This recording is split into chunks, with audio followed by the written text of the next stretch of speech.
Hello viewers, కాపు ఉద్యమకారుడిగా గుర్తింపు ఉన్న ముద్రగడ పద్మనాభం గారు ఇటీవలే కన్నుమూశారు. ఆయన పలుమార్లు ఎమ్మెల్యేగా గెలిచినా, ఒకసారి ఎంపీగా గెలిచినా, మంత్రిగా పనిచేసిన ప్రజాప్రతినిధిగా కంటే కూడా కాపు ఉద్యమ నాయకుడిగానే ఎక్కువగా గుర్తింపు పొందారు. అందుకు ఆయన చేసిన పోరాటమే కారణం. అదే సందర్భంలో ఎన్టీఆర్ గారితో గొడవపడిన ఎపిసోడ్ అవ్వచ్చు, లేదా ఎన్టీఆర్ గారితో సారీ చెప్పించుకున్న ఎపిసోడ్ అవ్వచ్చు, మరోసారి చర్చకు వస్తుంది. ఇప్పటి తరానికి ఆ విషయాలు పెద్దగా తెలియకపోవచ్చు, కానీ ఆనాటి తరం రాజకీయ నాయకులు లేదా ఆనాటి జర్నలిస్టులు ఈ విషయంపై మరోసారి చర్చించుకుంటున్నారు. ఈ వీడియోలో ముద్రగడ గారికి ఎన్టీఆర్ గారితో ఉన్న అనుబంధం, ఆయనతో ఎందుకు గొడవపడాల్సి వచ్చింది, మళ్ళీ తర్వాత ఆయనకు ఎందుకు మద్దతు పలకాల్సి వచ్చింది, ఎన్టీఆర్ గారు ఎందుకు సారీ చెప్పాల్సి వచ్చింది అనే అంశాలను తెలుసుకుందాం. అయితే రాజకీయ అంశాలకు వస్తే ముద్రగడ పద్మనాభం గారి తాతగారు కూడా రాజకీయాల్లో ఉన్నారు. అప్పట్లోనే ఆయన మున్సబుగా చేశారు. ఇక ముద్రగడ పద్మనాభం గారి తండ్రి వీరరాఘవరావు గారు ఎమ్మెల్యేగా చేశారు. ఆయనకు పేద, దళిత, బడుగు, బలహీన వర్గాల్లో మంచి పేరు ఉండేది. ఆయనకు ఆనాటి సీనియర్ నేతలు, ఆదర్శ నేతలుగా పేరున్న నీలం సంజీవరెడ్డి గారు, ఎంఏ సుబ్బరాజు గారు,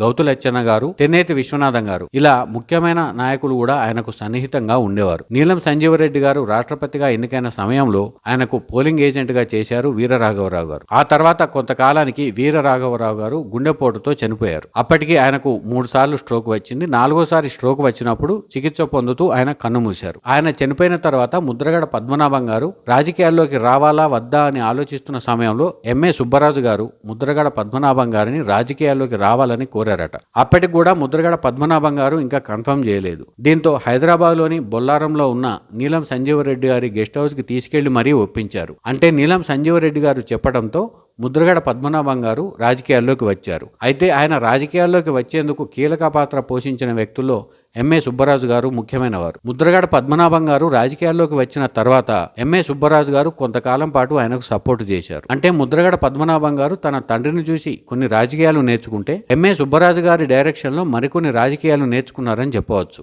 అలా రాజకీయాల్లోకి వచ్చిన ముద్రగడ పద్మనాభం గారు జనతా పార్టీ తరపున ప్రత్తిపాడు నుంచి పోటీ చేసి 1978లో తొలిసారిగా ఎమ్మెల్యేగా గెలిచారు. ఆయన తండ్రి గారి వారసత్వం, ఆయనకున్న మంచి పేరు ఆయనను గెలిపించాయి. ఆ తర్వాతి కాలంలో జనతా పార్టీ చీలిపోయింది. అయినప్పటికీ తాను ఆ పార్టీ టికెట్ పై గెలిచాను కాబట్టి అందులోనే ఉంటానని తన పదవీ కాలం పూర్తయ్యే వరకు ఆ పార్టీలోనే ఉన్నారు ముద్రగడ పద్మనాభం గారు. అప్పట్లో ఉమ్మడి ఆంధ్రప్రదేశ్ లో ఆ పార్టీలో కొనసాగిన వారు నలుగురే అని చెప్పవచ్చు. ముద్రగడ పద్మనాభం గారితో పాటు దివంగత నేత జయపాల్ రెడ్డి గారు, వడ్డే రంగారావు గారు, నాయని నరసింహారెడ్డి గారు మాత్రమే జనతా పార్టీలో కొనసాగారు. ఆ తర్వాతి కాలంలో ముద్రగడ పద్మనాభం గారు పార్టీని వీడగా జనతా పార్టీలో జరిగిన పరిణామాల నేపథ్యంలో మిగతా వారు కూడా ఆ పార్టీని వీడాల్సి వచ్చింది. ఇక ఎన్టీఆర్ గారితో ముద్రగడ పద్మనాభం గారికి ఉన్న అనుబంధం విషయానికి వస్తే 1982లో ఎన్టీఆర్ గారి పార్టీ ఏర్పాటు కార్యక్రమాలు మొదలయ్యాయి. రామారావు గారి రథయాత్ర కిర్లంపూడి మీదుగా వెళ్ళింది. అప్పట్లో సీనియర్ రాజకీయ నేతగా ఉన్న వీరాంజనేయులు గారు ముద్రగడ పద్మనాభం గారి గురించి ఎన్టీఆర్కు చెప్పడం, ఆయన ముద్రగడ గారి పట్ల సానుకూలంగా వ్యవహరించడం జరిగిపోయాయి. ఎన్టీఆర్ గారు స్వయంగా ఆహ్వానించడంతో టీడీపీలో చేరారు ముద్రగడ పద్మనాభం గారు. ఆ ఎన్నికల్లో ప్రత్తిపాడు నుంచి గెలిచారు. ఆ తర్వాతి కాలంలో అంటే ఎన్టీఆర్ గారి ప్రభుత్వ హయాంలో కేబినెట్ హోదా ఉండే డైరీ బోర్డు చైర్మన్ పదవి దక్కింది. ఎమ్మెల్యేగా గెలిచిన ముద్రగడ పద్మనాభం గారు ఇతర ఎమ్మెల్యేల కంటే భిన్నంగా ఉండేవారు. ప్రత్తిపాడు నియోజకవర్గంలో గృహ నిర్మాణ పథకాన్ని ప్రతిష్టాత్మకంగా తీసుకుని అమలు చేశారు. తన నియోజకవర్గాన్ని గుడిసెలు లేని నియోజకవర్గంగా చేస్తానని హామీ ఇచ్చి రాష్ట్రంలోనే అత్యధిక ఇండ్లు మంజూరు చేయించుకున్నారు. ఎన్టీఆర్ గారి దగ్గరికి ఏ టైంలోనైనా వెళ్లేంత చొరవ ఉండేది. మంచి కమిట్మెంట్ ఉన్న నాయకుడిగా పేరు తెచ్చుకున్నారు ముద్రగడ పద్మనాభం గారు. రాజకీయాల్లో ఎత్తుకు పై ఎత్తులు, కుట్రలు ఉంటాయనే విషయం అప్పుడే ముద్రగడ గారికి అర్థమైంది. ఆ సమయంలో జరిగిన రాజ్యసభ ఎన్నికల్లో 6వ ప్రిఫరెన్స్ ఓట్లు క్రాస్ అయ్యాయి. అది ఎవరు చేశారనేది తెలియదు, కానీ ఆ అంశం టీడీపీలో ప్రకంపనలు రేపింది. తన నిర్ణయానికి వ్యతిరేకంగా తన పార్టీ ఎమ్మెల్యేలు వ్యవహరించడంతో ఎన్టీఆర్ గారు మనోవేదనకు గురయ్యారట. ఆ అంశం మీద తన పార్టీ ఎమ్మెల్యేలను కొందరును పిలిపించుకొని ఆ విషయంపై ప్రశ్నించారట. కొందరి చేత క్షమాపణ లేఖ రాయించుకున్నారని కూడా చెబుతారు. ఆ క్రమంలోనే ముద్రగడ గారిని పర్వతనేని ఉపేంద్ర గారి ద్వారా పిలిపించుకున్నారు ఎన్టీఆర్ గారు. ముద్రగడ గారు లోపలికి వెళ్ళగానే, ఏం బ్రదర్, రాజ్యసభలో కొన్ని ఓట్లు క్రాస్ అయ్యాయి, మీరు ఎలాంటి ఒత్తిడికైనా లోనయ్యారా అని అడిగారట. అయితే ఎన్టీఆర్ గారు సాధారణంగా అడిగారా, అనుమానంతో అడిగారా అనే విషయం పక్కన పెడితే ముద్రగడ గారికి మాత్రం చాలా కోపం వచ్చిందట. అక్కడికక్కడే ముద్రగడ గారు ఎన్టీఆర్ గారితో తన చరిత్ర అలాంటిది కాదని, తన తాత తన తండ్రి తనకు అలాంటి రాజకీయాలు నేర్పలేదని, తనది కూడా అదే బ్లడ్ కాబట్టి ప్రాణం పోయినా అలాంటి దిక్కుమాలిన రాజకీయాలు చేయనని చెప్పారట ముద్రగడ పద్మనాభం గారు. అంతేకాకుండా ప్రముఖ డాక్టర్ వెంకయ్య చౌదరి గారి ఎదురుగానే తన తండ్రి కొన్ని మాటలు తనకు చెప్పారని, నీతిమాలిన రాజకీయాలు చేసే అలవాటు లేదని చెప్పేసి బయటకు వచ్చేశారట. ఆ తర్వాత ఎన్టీఆర్ గారు 2-3 సార్లు ఎదురుపడినప్పటికీ ముద్రగడ గారు తప్పుకుని వెళ్ళిపోయేవారట. ఈ విషయంలో ఎన్టీఆర్ గారు తనను అడిగినందుకు తనకు కోపం రాలేదని, కానీ తనను అలా అడిగినందుకు తనకు బాధ అనిపించిందని తన సన్నిహితుల దగ్గర చెప్పేవారట ముద్రగడ పద్మనాభం గారు. ఆ ఎపిసోడ్ అక్కడితో క్లోజ్ అయింది. కొంతకాలం తర్వాత టీడీపీలో నాదెండ్ల ఎపిసోడ్ జరిగింది. ఒకరోజు ముద్రగడ గారి వద్దకు రంగా గారు వచ్చి, మిమ్మల్ని నాదెండ్ల గారు తీసుకురమ్మన్నారు, ఒకవేళ రాకుంటే ప్యాక్ చేసి కారు డిక్కీలో వేసుకురమ్మన్నారు అన్నారట. అందుకు ముద్రగడ గారు స్పందిస్తూ, బ్రదర్, నేను టీడీపీ టికెట్పై గెలిచాను. ఎన్టీఆర్ గారు నాకు అవకాశం ఇచ్చారు. అంతేకాకుండా కేబినెట్ హోదా ఉండే పదవి ఇచ్చారు. నా నియోజకవర్గాన్ని అభివృద్ధి చేసే అవకాశం కూడా దక్కింది. అందువల్ల నా నియోజకవర్గంలో పేదలకు మంచి చేసే ఛాన్స్ వచ్చింది. నేను టీడీపీ టికెట్పై గెలిచాను కాబట్టి, ఎన్టీఆర్ గారి సారథ్యంలోనే పనిచేస్తున్నారు కాబట్టి నేను వేరే వైపు చూడలేను. నాపై ఒత్తిడి తేవద్దు, నేను రాలేను అన్నారట. మరుసటి రోజు మరో వ్యక్తిని పంపించి కొంత డబ్బుతో పాటు డిప్యూటీ సీఎం పదవి ఇస్తామని కూడా ఆఫర్ చేశారట నాదెండ్ల గారు. అయితే ఈ విషయంలో ముద్రగడ గారు చెప్పిన అంశాలు మాత్రమే అందుబాటులో ఉన్నాయి. ఆ ఆఫర్ను కూడా సున్నితంగా రిజెక్ట్ చేశారట ముద్రగడ పద్మనాభం గారు. ఆ ఎపిసోడ్ కంటిన్యూగా ఎన్టీఆర్ గారు బల ప్రదర్శన చేయడానికి 2 రోజుల ముందు రామకృష్ణ స్టూడియోలో క్యాంపు పెట్టారు. అంటే తనకు అనుకూలమైన ఎమ్మెల్యేలతో ఎన్టీఆర్ గారు క్యాంపు పెట్టారని చెప్పవచ్చు. అక్కడికి ఎన్టీఆర్ గారిని పలకరిద్దామని ముద్రగడ గారు వెళ్తే, ఎన్టీఆర్ గారు ముద్రగడ గారిని చూడంగానే ఆలింగనం చేసుకుని, సారీ బ్రదర్, నాకు రాంగ్ ఇన్ఫర్మేషన్ వచ్చింది అన్నారట. దీంతో అక్కడున్న వారు షాక్ తిన్నారు. ఆ టైంలో ముద్రగడ గారు కూడా చాలా ఎమోషనల్ అయ్యారట. ఎందుకంటే తనను కమిట్మెంట్ విషయంలో అనుమానించిన ఎన్టీఆర్ గారే స్వయంగా సారీ చెప్పారంటే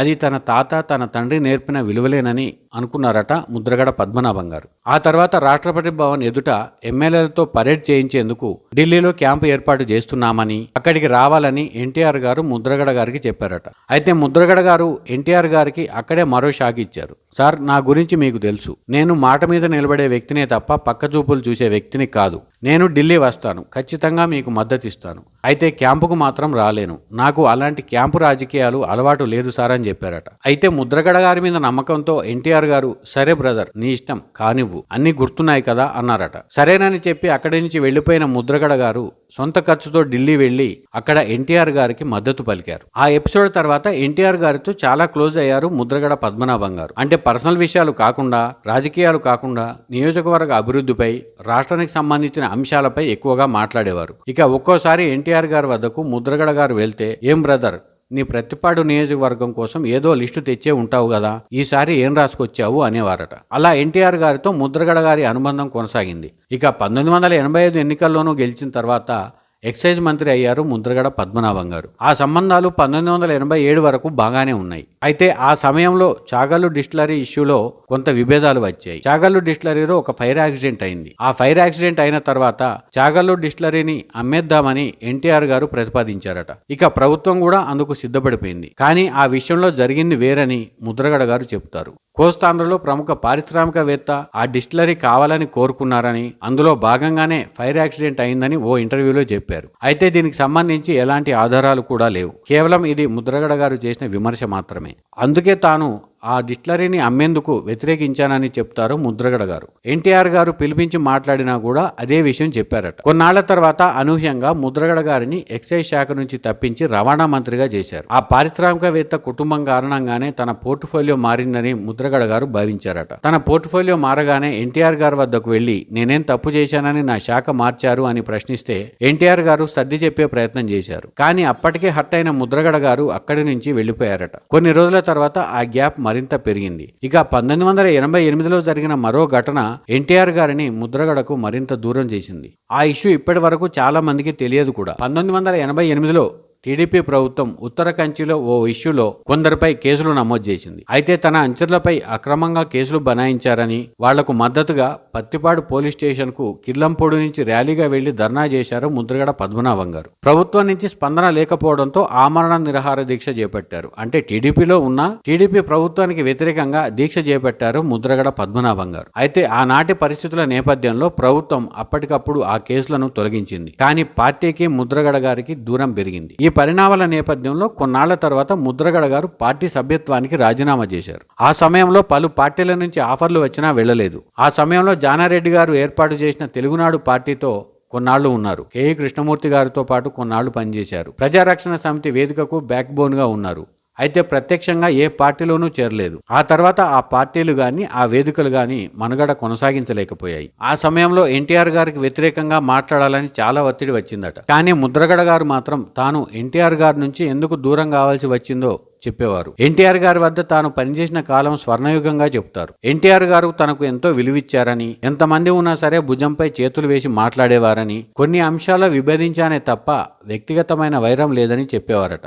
ఆ అనుబంధం గుర్తుంది కాబట్టి తన జీవితంలో ఏనాడు కూడా ఎన్టీఆర్ గారిని ఒక్క మాట కూడా అనలేదు ముద్రగడ పద్మనాభం గారు. ఒకవేళ విమర్శించాల్సి వస్తే టీడీపీ పార్టీని విమర్శించారు తప్ప ఎన్టీఆర్ గారిపై మాత్రం ఎలాంటి నిందలు వేయలేదు. ఇక టీడీపీ నుంచి బయటకు వచ్చాక కొన్నాళ్లు అన్ని పార్టీలకు దూరంగా ఉన్న ముద్రగడ గారికి కాంగ్రెస్ పార్టీ నుంచి ఆహ్వానం వచ్చింది. అప్పటి ప్రధాని రాజీవ్ గాంధీ పిలుపు మేరకు ముద్రగడ గారు కాంగ్రెస్ పార్టీలో చేరారు. ఆ నిర్ణయం కూడా అప్పట్లో రాజకీయంగా ప్రాధాన్యత సంతరించుకుంది. తెలుగుదేశం పార్టీ నుంచి బయటకు వచ్చిన ప్రముఖ నాయకుడు కాంగ్రెస్ లో చేరడం రాష్ట్ర రాజకీయాల్లో కొత్త సమీకరణాలకు దారితీసింది. అలా 1989లో కాంగ్రెస్ పార్టీ నుంచి ప్రత్తిపాడు నుంచి మరోసారి గెలిచారు. అంటే 4వసారి గెలిచారు ముద్రగడ పద్మనాభం గారు. మర్రి చెన్నారెడ్డి గారి మంత్రివర్గంలో పౌర సరఫరాలు, చేనేత, జౌళి శాఖ, పరిశ్రమల శాఖ మంత్రిగా బాధ్యతలు చేపట్టారు. ఇలా Janata party, Telugu Desam party, Congress party 3 వేర్వేరు రాజకీయ దశల్లో కూడా ప్రజల మద్దతు పొందిన అరుదైన నాయకుడిగా ముద్రగడ గారు నిలిచారు. అప్పటికే కాపులకు రిజర్వేషన్ ఇవ్వాలనే ఉద్యమం మొదలైంది. కానీ ఆ వర్గాన్ని ఒకే తాటిపైకి తెచ్చే బాధ్యత భుజాన వేసుకున్నారు ముద్రగడ గారు. అయితే 1992లో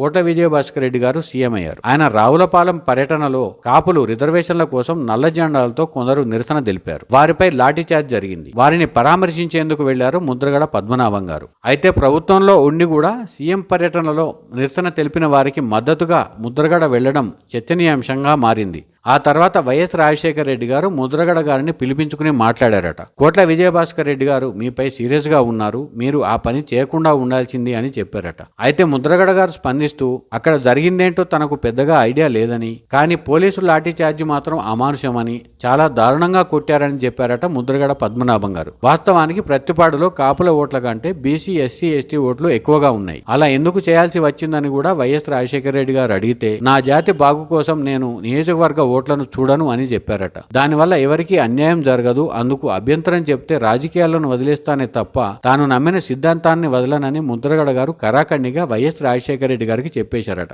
ఆ తర్వాత మరోసారి కాపు వర్గాల నేతలతో మీటింగ్ ప్రతిపాదించారు. ఆ మీటింగ్ కు వెళ్తే రాజీనామా చేయాల్సి ఉంటుందని కొందరు నేతలు చెబితే రాజీనామా లేఖ రాసుకుని మరీ వెళ్లారట ముద్రగడ పద్మనాభం గారు. అప్పటి వరకు ముద్రగడ గారి వెంటే ఉంటామని చెప్పిన నేతలు ఎప్పుడైతే ముద్రగడ గారు రాజీనామా లేఖను జేబులో పెట్టుకున్నారో ఆ రోజున ఎవరూ ముద్రగడ గారి వెంట లేరు. అంటే కాపు రిజర్వేషన్ల కోసం పోరాడుతున్న ముద్రగడ గారిని ఒంటరిని చేశారని చెప్పవచ్చు. ఆ సమయంలో వైఎస్ రాజశేఖర రెడ్డి గారు ముద్రగడ గారికి అండగా నిలిచారు. ఆ సమయంలో వైఎస్ రాజశేఖర రెడ్డి గారు ముద్రగడ గారితో మాట్లాడుతూ, ఇప్పుడున్న సిచ్యువేషన్లో మీరు ఆ మీటింగుకు వెళ్లటమే మంచిది, రాజకీయాలు ఎప్పుడైనా చేసుకోవచ్చు, మీరు మనసా వాచా కర్మణ నమ్మారు కాబట్టి మీరు వెళ్లాలనుకుంటే అభ్యంతరం లేదు అని చెప్పారట. ఇక ఆ దీక్ష రాజకీయాల్లో ప్రకంపనలు రేపింది. ప్రభుత్వంపై ఒత్తిడి పెరిగింది. దీంతో ఆనాటి ప్రభుత్వం వరుసగా 17, 18, 30 జీవోలను జారీ చేసింది. అంటే కాపు రిజర్వేషన్లకు అనుకూలంగా ఆ జీవోలను జారీ చేసింది. ఆ జీవోలపై న్యాయపరంగా పోరాటం చేసినా ఆ జీవోలు చెల్లలేదు. ఇక ఇక్కడే ముద్రగడ గారి కమిట్మెంట్ ఎలాంటిదో మరో ఉదాహరణతో కూడా చెప్పొచ్చు. ఆ జీవోలు జారీ చేస్తామని ఆనాటి కోట్ల విజయభాస్కర్ రెడ్డి ప్రభుత్వం హామీ ఇచ్చింది.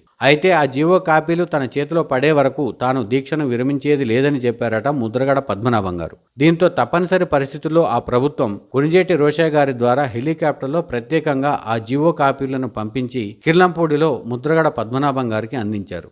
అప్పుడు మాత్రమే ముద్రగడ పద్మనాభం గారు దీక్ష విరమించారు. అప్పట్లో రాష్ట్ర వ్యాప్తంగా ఈ అంశంపై చర్చ జరిగింది. ఇక్కడే మరో ఇబ్బంది కూడా ఎదురైంది. కాపు రిజర్వేషన్ల కోసం ముద్రగడ గారు డిమాండ్ చేశారని, ప్రభుత్వం కూడా రిజర్వేషన్లు ఇచ్చేందుకు అంగీకరించిందని, ఇలాగే కొనసాగితే తమ రిజర్వేషన్లకు కోత పడుతుందనే ఉద్దేశం ఇతర వర్గాల్లో మొదలైంది. వాస్తవానికి బీసీ, ఎస్సీ, ఎస్టీలకు ఇచ్చే రిజర్వేషన్లు కాకుండా తమకు అదనంగా రిజర్వేషన్లు ఇవ్వాలని ముద్రగడ గారు మొదటి నుంచి పోరాటం చేస్తున్నారు. కానీ ఆ అంశం మరో కోణం తీసుకుంది. దీంతో ఎన్నికల్లో ఓడిపోవాల్సి వచ్చింది. ఆ తర్వాత కొన్నాళ్లు కాంగ్రెస్ పార్టీకి దూరంగా ఉన్నారు. బీజేపీకి మద్దతు పలికారు. ఎంపీగా యువి కృష్ణరాజు గారు గెలిచేందుకు కృషి చేశారు. కొన్నాళ్ల తర్వాత మళ్లీ టీడీపీ నుంచి పిలుపు వచ్చింది. చంద్రబాబు గారు స్వయంగా పిలిచి టికెట్ ఇస్తానని హామీ ఇచ్చారు. టీడీపీ పొలిట్ బ్యూరో మెంబర్ గా కూడా ఎంపిక చేశారు చంద్రబాబు గారు. ఆనాటి మహానాడుకు అన్ని తానే వ్యవహరించారు ముద్రగడ పద్మనాభం గారు. ఆ మహానాడులోనే చంద్రబాబు గారు రాష్ట్రంలో మొట్టమొదటి టికెట్ ముద్రగడ గారికి అనౌన్స్ చేస్తామని ప్రకటించారు కూడా. అనుకున్న మేరకే ఆ ఎన్నికల్లో ముద్రగడ గారికి టికెట్ అనౌన్స్ చేశారు. కానీ ఎన్నికలకు 3 రోజుల ముందు వరకు కూడా పార్టీ నుంచి అంతగా సపోర్ట్ లేదు. అంటే ముద్రగడ గారు ఒంటరిగానే నియోజకవర్గంలో పోరాటం చేశారు. ఆర్థికంగా కూడా 3 రోజుల ముందే సహకారం అందింది. తనకు 10 రోజుల ముందు డబ్బు అందినా తాను పంచే అలవాటు లేదని, ఆ విషయంలో తాను చాలా వీక్ అని ముద్రగడ గారు తేల్చి చెప్పేశారట. తీరా ఎన్నికల్లో ఓడిపోవాల్సి వచ్చింది. తాను వద్దన్న పార్టీలో చేర్చుకొని తన ఓటమికి కారణమయ్యారనే కోపంతో ముద్రగడ గారు టీడీపీకి శాశ్వతంగా దూరమయ్యారని చెప్పవచ్చు. ఆ తర్వాత వైఎస్ రాజశేఖర రెడ్డి గారి ఆహ్వానం మేరకు కాంగ్రెస్ పార్టీలో చేరారు. వాస్తవానికి పిఠాపురంలో ముద్రగడ గారు గెలవరేరని వైఎస్ రాజశేఖర రెడ్డి గారు ముందే చెప్పారట. అయినప్పటికీ ముద్రగడ గారు మాత్రం తనకు పిఠాపురమే కావాలని పట్టుబట్టారు. కానీ వైఎస్ రాజశేఖర రెడ్డి గారి అంచనాల మేరకు పిఠాపురంలో ముద్రగడ పద్మనాభం గారు ఓడిపోవాల్సి వచ్చింది. ఆ తర్వాత పార్టీలకు దూరంగా ఉన్నారు. 2015 నుంచి కాపు రిజర్వేషన్ల కోసం లేఖలు, పోస్టు కార్డు ఉద్యమం చేపట్టారు. ఇక ఆయన చేసిన దీక్షలు, అరెస్టులు, తుని ఘటన, వైసీపీలో చేరడం, కుటుంబంలో చోటు చేసుకున్న పరిణామాలు చర్చకు కారణమయ్యాయి. ఆ అంశాలు మరింత వివరంగా తెలియాలంటే ముద్రగడ గారి బయోగ్రఫీని ఒకసారి చూడండి. ఇవి ముద్రగడ గారు ఆనాడు ఎన్టీఆర్తో కొనసాగించిన అనుబంధం, ఆనాటి విభేదాలు, ఎన్టీఆర్ గారితో వివాదం, ఎన్టీఆర్ గారు ఎందుకు సారీ చెప్పాల్సి వచ్చింది అనే అంశానికి సంబంధించిన వివరాలు.